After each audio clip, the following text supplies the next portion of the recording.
एक जरूरी बात, अब भैया के बारे में जो भी न्यूज बनाएगा हमारा और हेलो भाई, नमस्ते, प्रणाम, धर्मेंद्र दीवाना इंटरनेट आप लोग का स्वागत है। देखिए ये भड़ुआ जो है, जो जहरीला फहरीला, ये क्या साला भड़ुआ उड़वा के मठलाली लगा के ये क्या बोलता है कि विशाल सिंह ये है वो है, ये कर दिए, लापता हो गए, भाग गए, जिम से भाग गए।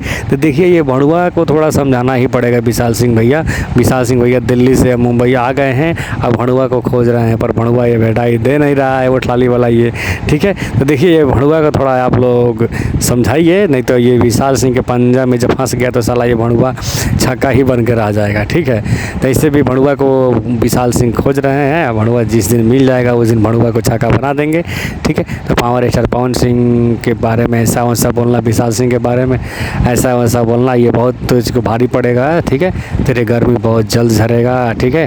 तो थोड़ा सब्र कर रख। पावर स्टार पवन सिंह और विशाल सिंह के बारे में ये सब बोलना तेरे को बहुत जल्द महंगा और पड़ेगा, तू समझ ले, ठीक है। जय हो पावर स्टार, जय हो विशाल सिंह।